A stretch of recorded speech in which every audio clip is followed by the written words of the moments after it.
एदसे चरित्र केले नारायणे रंगता गोधने राखिता ही सोंग सारिले या रूपे आनंदे पुढे हे बहुत करणे आहे तुका म्हणे धर्म संस्थापने आहे तुका म्हणे धर्म संस्थापने केला नारायणे अवतार माझी वाणी तुझे वर्णी गुण नाम ऐसे दे प्रेम काही कळा विठाला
चरित्र केले नारायणे रांगता गोधने राखिता हे माझी वाणी तुझे वर्णी गुण नाम ऐसे दे प्रेम काही कळा प्राप्त प्रसंगी सेवेकरता घेतलेला भंग संत श्रेष्ठ जगद्गुरु तुकाराम महाराजांचा आहे बाळ क्रीडा या प्रकरणामधला अभंग सेवेकरता घेतलेला आहे ज्या बालक्रीडा प्रकरणामध्ये जगद्गुरु तुकोबरांनी भगवान श्रीकृष्णाचं अद्भुत अशा प्रकारचं वर्णन केलेलं आहे कारण सर्वसामान्य चरित्र नाही भगवान श्रीकृष्णाचं अद्भुत विस्मयकारक अशा प्रकारे काही गोष्टी काही क्रांतिकारकाच्या जीवनामध्ये अशा झालेल्या असतात की त्यावर माणसाचा विश्वास बसत नाही त्याला अद्भुत चरित्र असं म्हणतात त्यापैकी भगवान कृष्णाचं आणि दुसरं ज्ञानोबरायांचं अद्भुत चरित्र आहे भगवान श्रीकृष्णाचं कोणतं अद्भुत चरित्र आहे तर गिरे गोवर्धन येणे उचलिला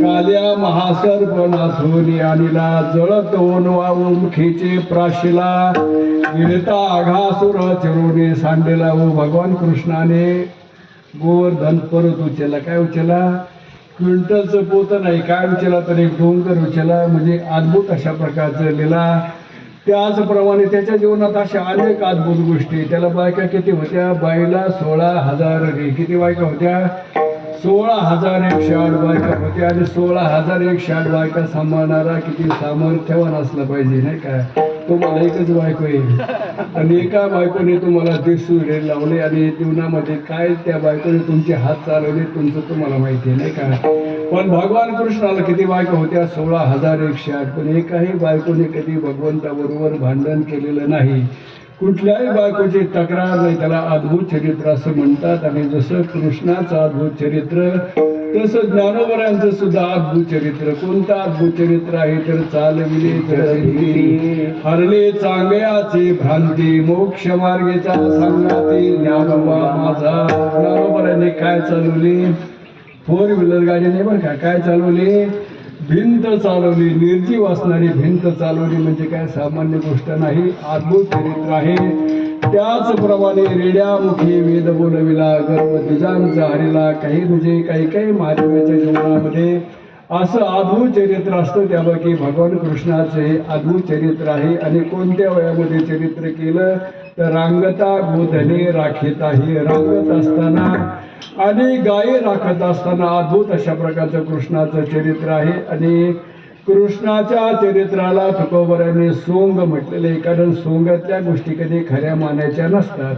सोंगामध्ये एखादा राजा झाला ना नाटकामध्ये तर तो राजा खरा नसतो, तेवढ्या नाटकापुरता तो राजा असतो. सोंगामध्ये एखादा साधू जरी झाला तरी तो खरा साधू नसतो, त्याला सोंग असं म्हटलं जातं.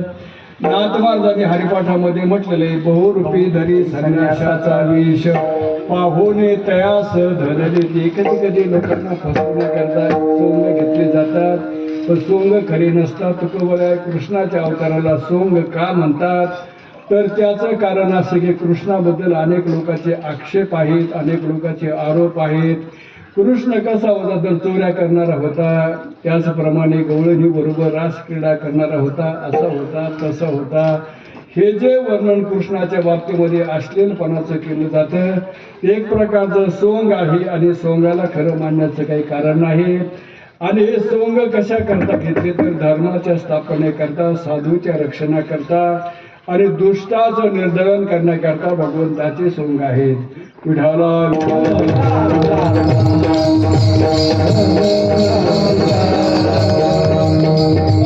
जो कालावधी आहे गणेशोत्सवाचा, आपल्या महाराष्ट्रामध्ये या गणेशोत्सवाला विशेष अशा प्रकारचं महत्त्व आहे. प्रत्येक खेड्यापाड्यामध्ये, गावामध्ये, वस्त्यामध्ये सर्वत्र सध्या गणेशोत्सव चालू आहेत. आणि गणेशोत्सवाला आपण इतर देवतेपेक्षा विशेष महत्त्व देतो. आणि जे काही गावोगावी अनेक तीर्थक्षेत्रामध्ये ज्या ज्या ठिकाणी भगवान गणेशाचे स्थान असतील, अष्टविनायकाचे स्थान असतील, अनेक प्रकारे गणपतीची मंदिर असतील, त्या त्या ठिकाणी सध्या भव्यदिव्य अशा प्रकारे भगवान गणेशाचा उत्सव चालू आहे. तसं आपण सुद्धा गेल्या 10-15 वर्षापासून या ठिकाणी एक गणेश गडाची निर्मिती केली. भगवान गणेशाच्या नावाने एक गड आपण उभा केलेला आहे. आपल्या सर्वांच्या पंचक्रोशीच्या सर्वांच्या सहकार्याच्या माध्यमातून या ठिकाणी एक गणेश गड आपण निर्माण केलेला आहे. आणि या गणेश मंदिरामध्ये काहीतरी गणेशोत्सव असावा, त्या माध्यमातून गेल्या वर्षापासून काही तरुण मंडळाने पुढाकार घेऊन या ठिकाणी गणेशोत्सव सुरू केलेला आहे. गेल्या वर्षी यावर्षी या गणेशोत्सवाचं दुसरं वर्षाने आपण इतरत्र पाहतो. गणेश उत्सवामध्ये कार्यक्रम कसे असतात, कुठले कार्यक्रम केले जातात तर गणेशोत्सव म्हटले की त्या ठिकाणी डीजे लावला जातो, बाया बोलवल्या जातात, नाचणाऱ्या गाणे म्हणणाऱ्या, त्यांच्या माध्यमातून इतरत्र ठिकाणी गणेशोत्सव साजरा केला जातो. वेगवेगळ्या माध्यमातून, कधी कधी पत्ते खेळण्याच्या माध्यमातून गणेशोत्सव इतरत्र साजरा केला जातो. परंतु या ठिकाणी जो गणेशोत्सव आपण सुरू केलेला आहे त्यामध्ये कुठलेही वेगळं स्वरूप नाही. फक्त संध्याकाळी कीर्तन, हरिपाठ, तुकाराम महाराजांच्या गाथ्याचं पारायण, काकडा वगैरे या माध्यमातून हा गणेशोत्सव सुरू केलेला आहे. त्यामध्ये कुठलाही फालतू कार्यक्रम नाही. आणि अशा म्हणजे याच्यातून हा कार्यक्रम सुरू झालेला आहे. गेल्या वर्षी कार्यक्रमाची सुरुवात झाली, त्या कार्यक्रमाचं हे वर्ष दुसरं आहे. आणि सप्ताह करायचं म्हटलं किंवा कुठलाही कार्यक्रम करायचं म्हटलं, गावामध्ये कार्यक्रम केला तर ते गावाच्या दृष्टीने छोटा कार्यक्रम असतो, सामान्य कार्यक्रम असतो. पण एखाद्या गडावर कार्यक्रम करायचं म्हटलं की त्याला एक भव्य स्वरूप येत असतं, नाही का. गडावर कार्यक्रम करायचं म्हटलं तर त्याला एक भव्य अशा प्रकारचं स्वरूप येतं. आणि आपल्या गणेश गडावर जेवढे कार्यक्रम होतात ते महिन्याची वारी असेल, चतुर्थीची किंवा सप्ताह असेल, कुठल्या प्रकारचे कार्यक्रम असेल तर भरपूर अशा प्रकारे जनसमुदाय या ठिकाणी. मला वाटतं आज कालाचे दिवस असल्यामुळे जरा लोकांना कामधंदे असतात, पण दिवस जर तुम्ही 10 दिवस जर पाहिलं ना तर 10 दिवस प्रत्येक दिवशी याच्यापेक्षा जास्त लोक जमत होते. कारण सध्या काल आहे, लोकांना कामधंद्याचे दिवस आहेत, तर त्यामुळे थोडे रोजच्यापेक्षा थोडे कमी माणसं कालाचे जमले असतील. परंतु भरपूर अशा प्रकारे त्या ठिकाणी भाविक जमतात. आणि कीर्तन संपल्यानंतर संध्याकाळी 7 ते 9 कीर्तन असतं. आणि कीर्तन झाल्यानंतर अन्नदान करावं लागतं, नाही का. त्याकरता आपल्या पंचक्रोशीमध्ये सगळे जे काही गावं असतील, आता सगळ्याचं नाव जर घ्यायला लागलो नाही का गावचे जर हुकलं ना बरं का, काय होईल घोटा होईल की सगळ्याचे नाव सांगलं ना पुढच्या वर्षी आम्हाला काय पंगत नाही घ्यायची त्यापैकी कुठल्याही गावाचं मी त्या ठिकाणी नाव घेऊ शकत नाही. वाचायचं असलं तरी पाठीमागं लिहिलं वाचून बघा, कारण मला काय पाठीला डोळे नाही तर मला काय पाठीमागं पाहता येत नाही. कारण या पंचक्रोशीतील सर्व मंडळी ज्यांचे नाव असते त्या अन्नदानाच्या बाबतीमध्ये त्यांचं तर प्रेम आहे, परंतु ज्यांचे नाव नसते त्यांचे काय कमी प्रेम आहे का? सर्वांचंच तितकंच प्रेम आहे. आणि जी काल्याची पंगत म्हटली जाते ती महत्वाची पंगत असते नाही का? आपण रोजच्या पंक्तीपेक्षा काल्याच्या पंक्तीला, रोजच्या कीर्तनापेक्षा काल्याच्या कीर्तनाला आणि रोजच्या पंक्तीपेक्षा काल्याच्या कीर्तनाला आपण विशेष महत्त्व देत असतो. आणि काल्याची पंगत ही महत्वाची मानली जाते रोजच्या पंगतीपेक्षा. म्हणजे बाकीचे अन्नदान गेलेले कमी दर्जाचे असं मी म्हणत नाही, परंतु काल्याच्या दिवशी जे अन्नदान केलं जातं त्याला विशेष अशा प्रकारचं महत्त्व असतं. आणि काल्याच्या पंगतीचं आजचं जे अन्नदान आहे बरं का, हा जो काल आहे ना, आणि काल्याच्या पंक्तीचे जे अन्नदान आहे ते आपल्या तालुक्याचे लाडके नेते अनेक वेळा 5-6 वेळाला जे आपल्या आष्टे पाटोदा शिरूर तालुक्याचे आमदार झालेले असणारे आणि आपल्या समोर आताच थोड्या वेळापूर्वी या ठिकाणी बसलेले श्री भीमरावजी धोंडे साहेब हे सुद्धा आजच्या जे काही अन्नदान आहे त्या अन्नदानाचे अन्नदाते आहेत. आणि टाळ्या वाजवल्या धोंडे साहेबाच्या नावाने, पण या आवाजच नाही आला नाही का, असं जोरदार आवाज आला पाहिजे. त्यांची स्तुती करायचं वेगळं कारण आहे की जे या गडावर फार मोठं अशा प्रकारचं प्रेम करतात. कधी कुठला कार्यक्रम असेल आणि धोंडे साहेबाला जर आमंत्रण दिलं ना तर ते कधी आजपर्यंत या गडाच्या दृष्टीने कुठले आमंत्रण ते आजपर्यंत त्यांनी टाळलेलं नाही. या गडावर प्रेम करतात, माझ्यावर प्रेम करतात, या नागटाळ गावावर प्रेम करतात, या पंचक्रोशीवर प्रेम करणारे आणि सर्वांच्या सुखदुःखामध्ये म्हणजे सहभागी होणारे अशा धोंडे साहेबाचा स्वभाव आहे. माणुसकी जपणारं असं त्यांचं व्यक्तिमत्व आहे. आणि त्यामुळे ते अनेक वेळा आपल्या तालुक्याचे आमदार झालेले आहेत. ते सुद्धा या ठिकाणी अन्नदानही केलेलं आहे आणि आवर्जून कीर्तनाला उपस्थित सुद्धा त्यांची झालेली आहेत. अशा प्रकारे भव्य दिव्य आणि त्यांच्याबरोबर अनेक मान्यवर माझ्यासमोर बसलेली बरं का, भरपूर असे मान्यवर येतं नाही का. नाव सांगायला लागलं तर काय होईल, कारण एखाद्याचं नाव तरी माझं मुकल्याशिवाय राहणार नाही का. आता सांगून किती आता भरपूर अशा प्रकारचे मान्यवर या ठिकाणी, जरी कोणाचं नाव नाही घेतलं, कोणाचंच घेत नाही, भीमराव धोंडे साहेबाच्या नावात सगळ्याचे नाव आल्याचे तुम्ही समजून घ्यायचं. आणि या ठिकाणी सप्ताह करायचं म्हटलं किंवा कीर्तन भजन करायचं म्हटलं की गुणवान मंडळीची गरज असते नाही का. पक्वाजे उत्तम वाजणारे लागतात, त्याचप्रमाणे उत्तम अशा प्रकारचे गुण गाणारे आणि चांगल्या दर्जाचे गाणारे जर असले ना तर त्या कार्यक्रमाला विशेष अशा प्रकारचं स्वरूप प्राप्त होत असतं. आणि आताच आपण चाल ऐकली, 5 मिनिटापूर्वी आपण आता चाल ऐकली ना, त्या चालू म्हणणाराचं त्या गाणाऱ्याचं वर्णन मी काय करावं. कारण गायन क्षेत्रामध्ये भजन क्षेत्रामध्ये ज्यांनी संपूर्ण महाराष्ट्रभर नाव कमवलेलं आहे, संपूर्ण महाराष्ट्र ज्यांना ओळखतो असे श्री हरिभक्तपरायण संजय महाराज देवकर या कार्यक्रमाला ते हजर आहेत, आताही हजर आहेत. आणि आपला नारळी सप्ताह कुठेही असताना तर संजय महाराज देवकर आवर्जून त्या कार्यक्रमाला उपस्थित असतात. असे हरिभक्तपरायण संजय महाराज देवकर या ठिकाणी आलेले आहेत. त्याचप्रमाणे ज्यांना भजन क्षेत्रामध्ये ज्यांना भजन सम्राट ही पदवी प्राप्त झालेली आहे, असे भजन सम्राट असणारे हरिभक्तपरायण बळीराम महाराज यादव गेवराईकर हे सुद्धा या कार्यक्रमाला हजर आहे. आणि मृदुंग क्षेत्रामध्ये पखवाज क्षेत्रामध्ये जे पखवाजी आपल्याला समोर 2 जण दिसत आहेत, त्यामध्ये आपल्या कुठल्याही कार्यक्रमाला वारीला नारळ सप्ताहामध्ये जे नेहमी हजर असतात, महिन्याच्या चतुर्थीच्या वारीला सुद्धा जे आवर्जून उपस्थित राहत असतात ते हरिभक्तपरायण आप्पासाहेब महाराज कुठळे. कुठल्याही गडाचा कार्यक्रम असला की न चुकता ते या ठिकाणी येतात. दुसरे मृदुंगाचार्य त्यांना सुद्धा संपूर्ण महाराष्ट्र चांगल्या प्रकारचा ओळखतो. दोघेही येते, त्यामध्ये कोणता मोठा आणि कोणता छोटा नाही काय. त्यामध्ये दत्ता महाराज सटले मोठे आहेत का आप्पा महाराज कोठवळे मोठे आहेत मला सांगता येते, कारण ज्यांना पखवाज वाजवत होते ते सांगते नाही का. या दोघांच्या तुलनेमध्ये कोण मोठा आहे, पण माझ्या दृष्टीने दोघे मोठेच आहेत. माझ्या दृष्टीने आणि असे हरिभक्तपरायण दत्ता महाराज सटले त्यांना सुद्धा फार मोठं म्हणजे पक्व क्षेत्राचं ज्ञान आहे. संपूर्ण महाराष्ट्रभर त्यांचे कार्यक्रम होतात असे सर्व गुणवान मंडळींनी बाकीचे सर्व टाळकरी सुद्धा फार महत्त्वाचे आहेत. आता सगळ्याचे काय नाव घेत नाही, कारण काय होईल सगळ्याचं नाव घेता घेता एखाद्याचं हुकलं त्याला त्याची मला जास्त जास्त भीती वाटते बरं का.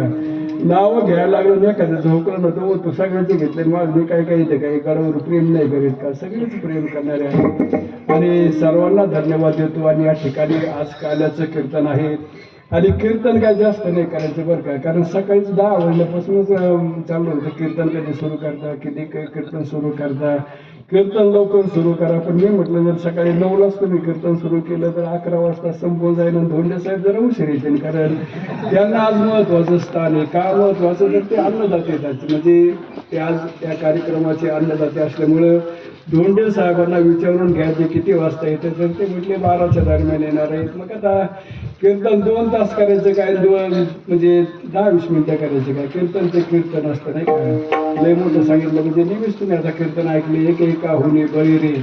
महाराष्ट्रभर जे गाजलेले कीर्तनकार 10 दिवस तुम्ही त्यांचे कीर्तन ऐकले नाही का. पहिल्या दिवशी हरिभक्त परायण किशोर महाराज खाडी हातुलेकर म्हणजे युवा कीर्तनकार, ज्यांना जे यूट्यूबवर म्हणा किंवा ZTVच्या माध्यमातून TV वर सुद्धा त्यांचे कीर्तन होतात, त्यांच्याच कीर्तनाने या सप्ताहाची या कार्यक्रमाची सुरुवात झाली. आणि त्यांच्यानंतर एक होनी बळी अशी रथी महारथी कीर्तनकार आपल्या कार्यक्रमात येऊन गेले. रात्रीच हरिभक्त पारायण अर्जुन महाराज लाड गुरुजी, त्यांना संपूर्ण महाराष्ट्रभर आदराने पाहतो असे महात्मे अनेक आले, सगळ्याची नावं घेत नाहीत. अशा प्रकारे भव्य दिव्य अशा प्रकारचा हा कार्यक्रम संपन्न झालेला आहे. याला फार मोठं स्वरूप सर्वांचं योगदान आहे आणि त्या माध्यमातून आजचा हा कार्यक्रम हा आजपर्यंत पार पडलेला आहे. कार्यक्रम 11 दिवसाचा आहे, कारण सप्ताह किती दिवसाचा असतो, 8 दिवसाचा. 8व्या दिवशी सप्ताहाचा काल असतो. पण योग असा की आपण गणेश उत्सव साजरा करतो आणि ज्या दिवशी गणपती बाप्पा सिंहासनावर विराजमान होतात, गणपतीची स्थापना केली जाते आणि गणपतीचं विसर्जन ज्या दिवशी होतं त्याला दिवस किती लागले. आता यावर्षी दरवर्षी 10 दिवस असतात, पण यावर्षी 11 दिवसाचा कार्यक्रम असल्यामुळं हा 11 दिवसाचा कार्यक्रम आहे. हा जो सप्ताह आहे ना तो 11 दिवसाचा आहे. पण 11 दिवसाचा असो नाही तर 7 दिवसाचा असो किंवा महिन्याचा असो, सप्ताहाची समाप्ती कोणत्या कीर्तनाने होत असते, काल्याच्या कीर्तनाने. आणि आपल्या वारकरी संप्रदायामध्ये रोजच्या कीर्तनापेक्षा काल्याच्या कीर्तनाला विशेष अशा प्रकारचं महत्त्व आहे. कारण लोक 7 दिवसात कोणते मार झाले आणि किती मार झाले हे बघत नाही, तर काल्याचा दिवस कधी हे लोक बघत असतात. आणि त्यामुळं वारकरी संप्रदायामध्ये काल्याच्या कीर्तनाला फार मोठं महत्त्व आहे. विठाला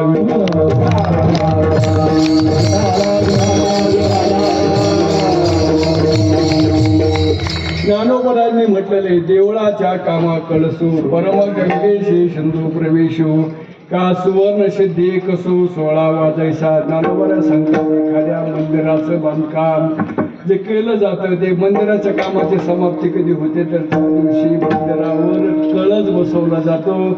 कळस बसवला की मंदिराच्या कामाची काय होत असते, समाप्ती होत असते. किंवा गंगा समुद्रामध्ये प्रवेश केल्याबरोबर गंगेची सुद्धा काय होत असते, समाप्ती होत असते. विठाला विठाला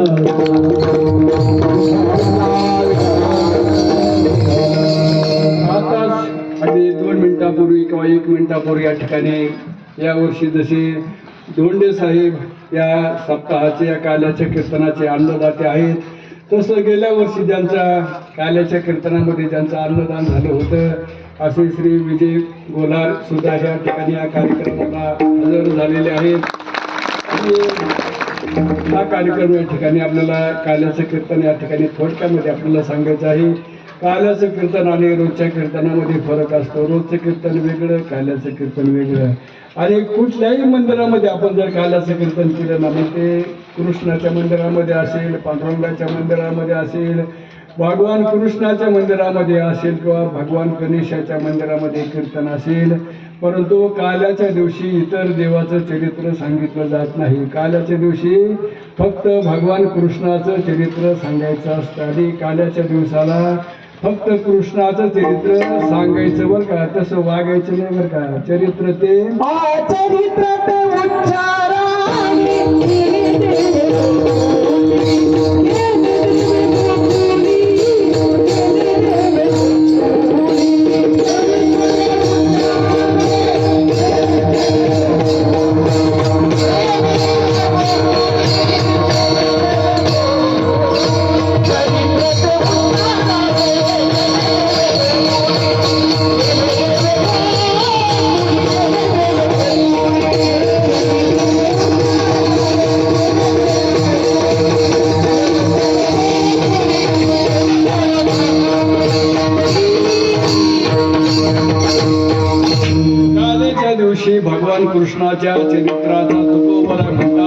उच्चारावी. म्हणजे कृष्णाच्या चरित्राचा फक्त उच्चार करायचा, तसं वागायचं नाही.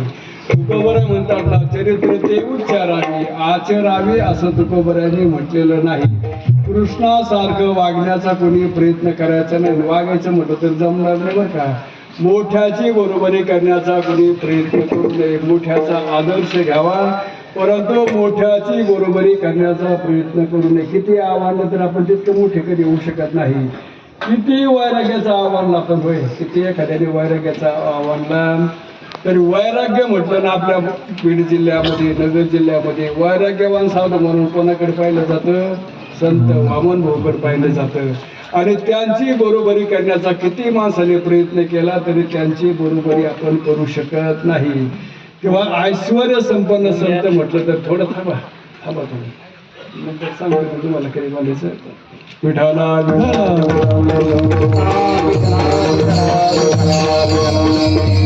ऐश्वर संपन्न संत म्हणून कोणाकडे पाहिलं जातं?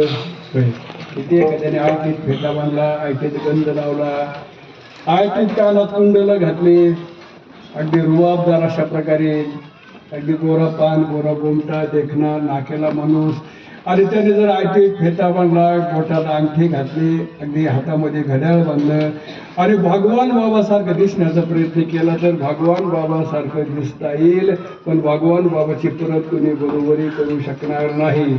ऐश्वर संपन्न कोणाकडे पाहिलं जाईल?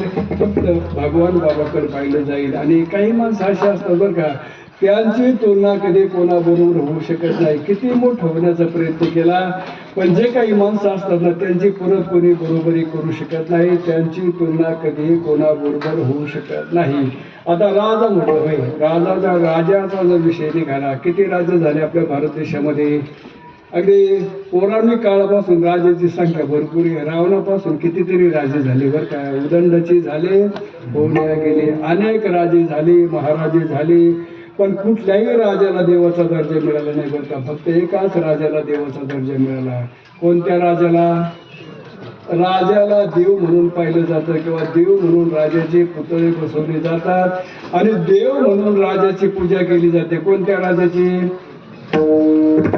छत्रपती. कारण असा राजा पुन्हा कधी होणार नाही. आता ऐशी कोणी नाही. राजा म्हटलं की कोणाचं नाव डोळ्यासमोर येतं? देवासारखा राजा म्हटलं की कोणता राजा आपल्या समोर येतो?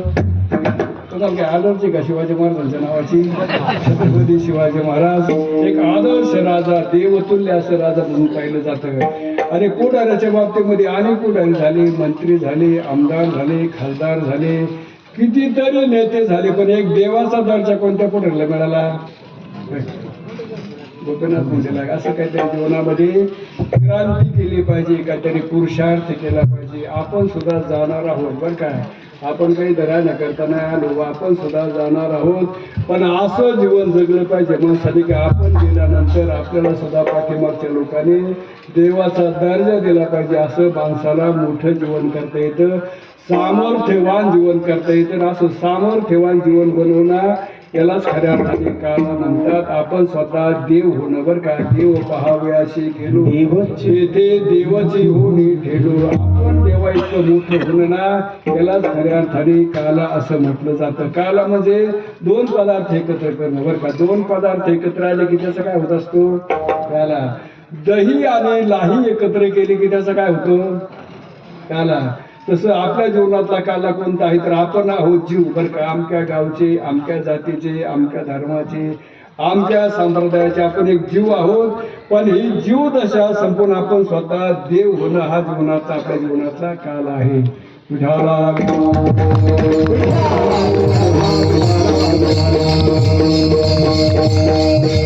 महात्म्याने क्रांती केली. आपल्यासारखेच माणसं म्हणून जन्माला आले होते. ज्ञानोबराय असतील, तुकोबराय असतील, ते भगवंताचे अवतार होते, हे मी नाकारीत नाही. ज्ञानोबराय हे भगवान विष्णूचे अवतार होते किंवा अवतार पांडुरंग नाव ठेवले ज्ञानी असं ज्ञानोबरायच्या बाबतीमध्ये म्हटलं जातं. पण ते जन्माला येताना माणूस म्हणून जन्माला आले होते. तुकोबराय सुद्धा माणूस म्हणून जन्माला आले होते. वामन भाऊ भगवान बाबा सुद्धा माणसं म्हणून जन्माला आले होते. छत्रपती शिवाजी महाराज सुद्धा माणूस म्हणून जन्माला आले होते, पण त्यांनी क्रांती केली, पुरुषार्थ केला. एवढी क्रांती केली की जन्माला येताना माणसं म्हणून जन्माला आले, पण मारताना माणसं म्हणून मेले नाहीत. मारताना कोण झाले? तुकोबारांनी म्हटलं ना, तुका म्हणे का मरणेची उत्तमाची उरे कीर्ती मागे, उत्तमाची उरे कीर्ती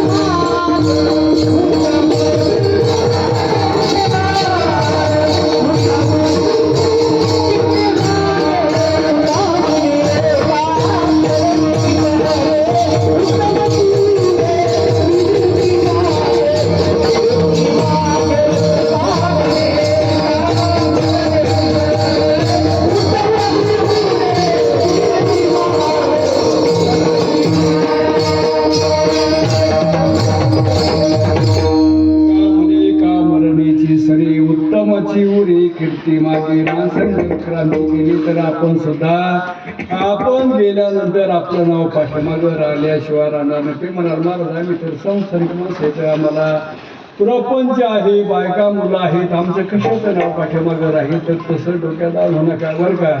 संत मालिकेमध्ये जसे ब्रह्मचारी संत होऊन गेले, तसे सांसारिक संत सुद्धा होऊन गेले आणि संसार करून सुद्धा परमार्थ करता येतो बरं का. असून संसारी तुकोबर आहे का सांसारिक नव्हते का? तुम्हीच लय बायको केली आणि तुकोबराने तुम्ही एकच बायको केली. तुकोबरांना किती बायका होत्या? 2 बायका होत्या. तरी सुद्धा तुकोबर आहे ब्रह्मचारी साधूच्या तुलनेमध्ये किंवा संन्याशाच्या तुलनेमध्ये तुकाराम महाराज कुठेही कमी पडले नाहीत बरं का.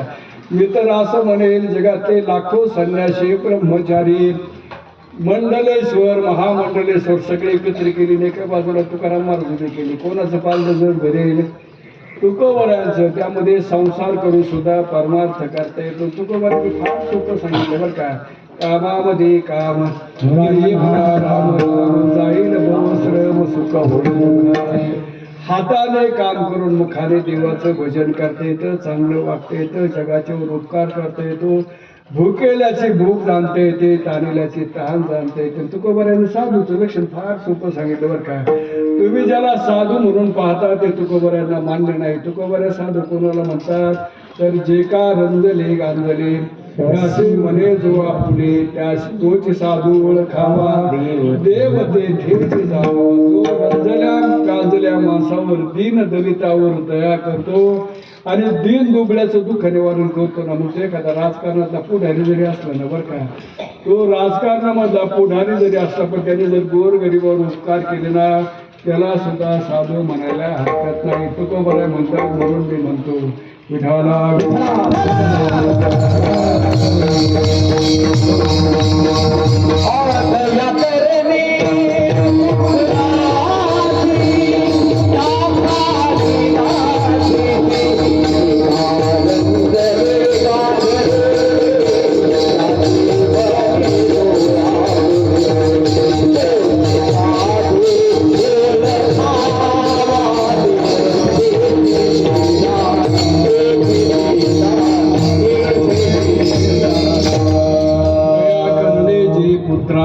तेची दास आणि दासी सर्वांवर सारखं प्रेम करतो.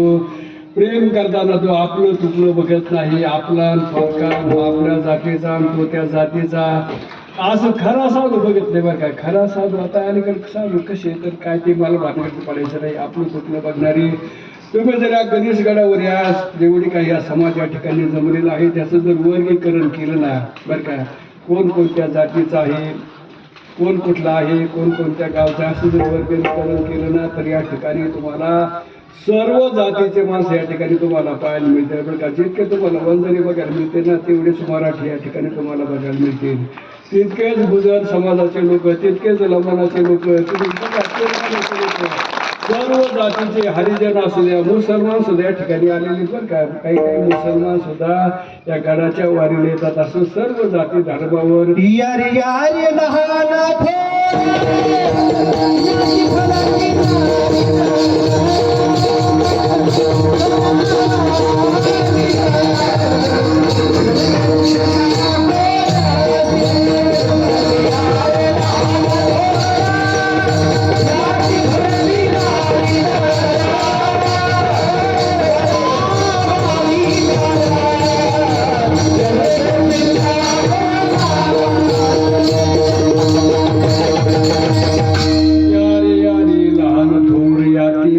सर्व जाती धर्माच्या सर्वांचा एक गण आहे. त्यामध्ये माळी असतील, कुणी धनगर असतील, कुणी कुंभार असतील, कुणी सांबार असतील, किंवा कुठल्या गावाचा गण नाही बरं का. हा जो गण आहे तो कुठल्या गावात दिलेला आहे त्याला येणार थोडासा विचार करायचा. पुढच्या वर्षी नागताळा पंचक्रोशी असं केलं म्हणजे हा जो काही सप्ताह तो नागताळ्याचा नाही बरं का.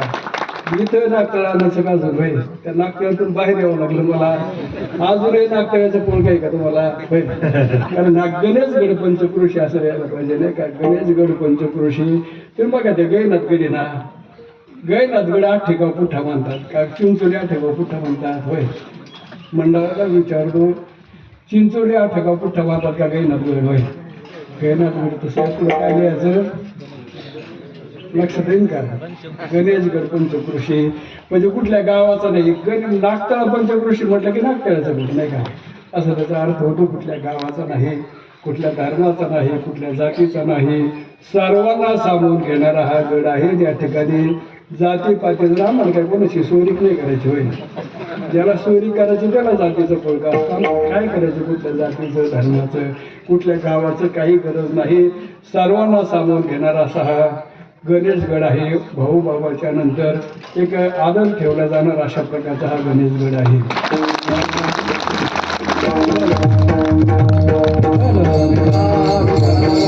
आज काल्याचं कीर्तन आहे. किती सांगितलं तर शेवटी काल्याचं कीर्तन. आणि काल्याच्या दिवशी मग आपल्याला वरून कोणाचं करायचं, भगवान कृष्णाचं वर्णन करायचं. कोणत्या वयातली कोणत्या अवस्थेचं वर्णन करायचं. तुकोबरांनी अभंगाच्या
राखीत आहे. कोणत्या दिशेमध्ये तर गाय राखत असताना आजूद अशा प्रकारचं चरित्र केलेलं आहे. रांगत असताना सुद्धा रांगत रंगणे चोरी तर लोणी अशा प्रकारचं भगवंताचं आजूद चरित्र आहे. आणि एवढ्यावर चरित्र संपलं नाही तर हे सोंग सारिले आरोपी अनंते हे बहुत करणे आहे. कृष्णाच्या अवताराला तुकोबरांनी सोंग बसले. कारण कृष्णाबद्दल काही लोकांचे बरेच आरोप येते आणि काही लोक बरेच तक्रारी करतात. कृष्ण असा होता आणि कृष्ण तसा होता. तो गवळणी बरोबर रास क्रीडा करायचा, फुगड्या खेळायचा, धिंगाणा घालायचा, तो अश्लील होता, पांचट होता असं कृष्णाचं वर्णन करतात. आणि संतांचे जे अभंग आहेत ना गवळणीचे, त्या गवळणी पण अभंगामध्ये शृंगारसाचं वर्णन केले. आणि त्या अभंगाला बरीच बरं का. नवरायाचे गवळणीचं अभंग येतं, नाथांचे गवळणीचे अभंग येतं. त्याच्यामध्ये जरा अध्यात्म अलीकडे अशा नवीन गवळणी आल्यात बरं का. अलीकडे अशा गवळणी साहेबांनी पाठ केली.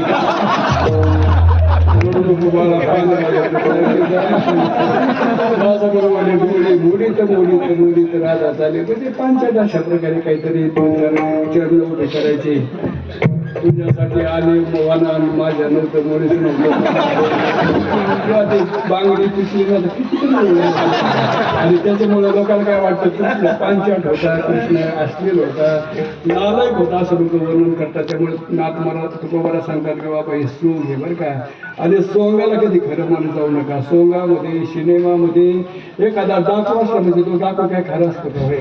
आणि सोंगामधला सिनेमामधला साधू सुद्धा खरा नसतो, डाकू सुद्धा खरा नसतो. आणि असे अनेक सोंग भगवंतांनी घेतले. कशा करता घेतले, सोंग घेण्याचं कारण काय आहे तुकोबरा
भगवंतांनी अवतार कशा करता घेतले तर धर्माच्या स्थापनेकरता अनेक सोंग घेतली. मच्छे कच्छे वराह वामन नरसिंह अनेक सोंग भगवंतांनी घेतली. कशा करता घेतले तर धर्माच्या स्थापनेकरता, साधूचं रक्षण करण्याकरता आणि दुष्टांचं निर्धारण करण्याकरता भगवंताचे हे अनेक अवतार आहेत. आहे तुका म्हणे धर्म संस्थापने केला नारायण हे अवतार. माझी वाणी तुझी लग्ने गुणनाम ऐसे दे प्रेम काही कळा.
मला शांत बस.